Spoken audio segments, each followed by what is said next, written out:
ఉమ్మడి వరంగల్ జిల్లాలో మున్సిపల్ ఎన్నికల సామాగ్రి తరలింపు ప్రక్రియ జోరుగా సాగుతోంది. డిస్ట్రిబ్యూషన్ సెంటర్ నుంచి మెటీరియల్ తీసుకుని సిబ్బంది పోలింగ్ కేంద్రాలకు వెళ్తున్నారు. ప్రశాంత వాతావరణంలో ఎన్నికలు నిర్వహించేందుకు పగడ్బందీ ఏర్పాట్లు చేశామంటున్న అడిషనల్ కలెక్టర్ రవితో మా ప్రతినిధి అరుణ్ ఫేస్ టు ఫేస్.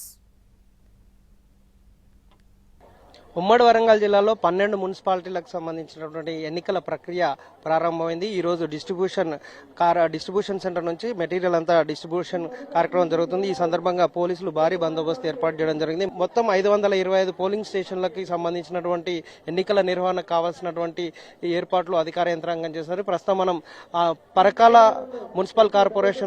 మున్సిపాలిటీలో జరుగుతున్నటువంటి ఎన్నికలకు 22 డివిజన్లో ఎన్నికలు జరుగుతున్నాయి. ఈ సందర్భంగా ఇక్కడ 40 పోలింగ్ కేంద్రాలు ఏర్పాటు చేయడం జరిగింది. ఈ సందర్భంగా ఎలాంటి జాగ్రత్తలు తీసుకున్నారు, పోలీస్ పరంగా తీసుకున్నటువంటి చర్యలు ఏంటి, పోలీసులు ఎలాంటి బందోబస్తు ఏర్పాట్లు జరుగుతున్నాయి అనేది పరకాల ఏసీపీ మనతో ఉన్నారు. ఆయనతో మాట్లాడదాం. సార్, ఎన్నికల నిర్వహణ సవ్యంగా జరిగేందుకు పోలీస్ పరంగా తీసుకున్నటువంటి చర్యలు ఎలా ఉన్నాయి? ఇప్పుడు హనంకొండ జిల్లాలో జరుగుతున్నటువంటి ఏకైక మున్సిపాలిటీ పరకాల. ఈ పరకాల లోపల దాదాపు ఎగ్జాక్ట్ గా 22 వార్డ్స్ కి ఎలక్షన్ జరుగుతూ ఉన్నది. ఆల్మోస్ట్ 26,000 పైన ఓటర్స్ ఉన్నారు, ఇక్కడ పార్టిసిపేట్ అవుతా ఉన్నారు.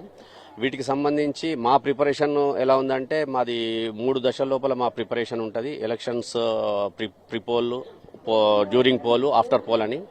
ప్రిపోల్లో భాగంగా మేమంతా కూడా ఎస్ఎస్టీలు, ఎఫ్ఎస్టీలు, ఎంసీసీ టీంలతో పాటు 4 చెక్ పోస్టులు పెట్టేసి 4 సైడ్ల నుంచి వచ్చేటువంటి వెహికల్ చెక్ చేయడానికి చెక్ పోస్టులతో పాటు మేము బందోబస్తును ఏర్పాటు చేసుకోవడం జరిగింది. అది ప్రిపోల్ బందోబస్తులో భాగంగా. అట్లాగే డ్యూరింగ్ పోల్ బందోబస్తులో భాగంగా అంటే ఈ రోజు ఇది డిస్ట్రిబ్యూషన్ పాయింట్. ఈ డిస్ట్రిబ్యూషన్ పాయింట్ నుంచి పోలింగ్ సిబ్బంది అంతా కూడా వాళ్ళకి కేటాయించినటువంటి పోలింగ్ మెటీరియల్ అంతా కూడా చెక్ చేసుకున్న తర్వాత లంచ్ తర్వాత పోలింగ్ సిబ్బంది, పోలింగ్ మెటీరియల్ వాళ్ళకు భద్రతగా మా పోలీస్ ఎస్కార్ట్ తో వాళ్ళ కేటాయించినటువంటి వెహికల్స్ లో వాళ్ళ రెస్పెక్టివ్ ప్లేసెస్కి వెళ్తారు. ఈ రోజు ఈవినింగ్ కల్లా వాళ్ళ లొకేషన్స్ ఆక్యుపై చేసుకుంటారు, పోలింగ్ స్టేషన్స్. అక్కడికి వెళ్ళిన తర్వాత ఈ పోలింగ్ సిబ్బంది అంతా కూడా వాళ్ళ ఏర్పాట్లు పూర్తి చేసుకుంటారు. మా వాళ్ళు భద్రతగా ఉంటారు. రేపటి రోజు అంటే పోలింగ్ డే రోజు జరిగేటువంటి దాంట్లో భాగంగా మేమందరం కూడా దాదాపు 11 క్రిటికల్ వార్డ్స్ కింద మేము వాటిని క్లాసిఫై చేసినాము. 11 నార్మల్, 11 క్రిటికల్ ఉన్నటువంటి చోట మేము ఎక్కువ స్ట్రెంత్ ఇచ్చినాము. డిప్లాయ్మెంట్ ఎక్కువ జరిగింది పోలీసుది. నార్మల్ దగ్గర దానికి ప్రపోర్షనేట్ గా పెట్టడం జరిగింది. ఈ రకంగా ఇవి కాకుండా మళ్ళీ స్ట్రైకింగ్ ఫోర్సెస్ ఉన్నవి, మొబైల్స్ ఉన్నవి, రూట్ మొబైల్స్ ఉన్నవి. ఈ రకంగా ఎక్కడ ఎటువంటి అవాంఛనీయ చర్యలు జరగకుండా మేము చూస్తున్నాము. ఎక్కడ కూడా ఎవరు ఫ్రీబీస్ కానీ పంచకుండా, లేకుంటే ఓటర్లను ఇన్ఫ్లుయెన్స్ చేసేలాగా, లేకుంటే ఇంకా వేరే రకంగా ఏదైనా చేయడానికి వీలు లేకుండా మేమైతే చూసుకుంటాం. చక్కటి వాతావరణం కల్పించడానికి ప్రయత్నం చేస్తున్నాం.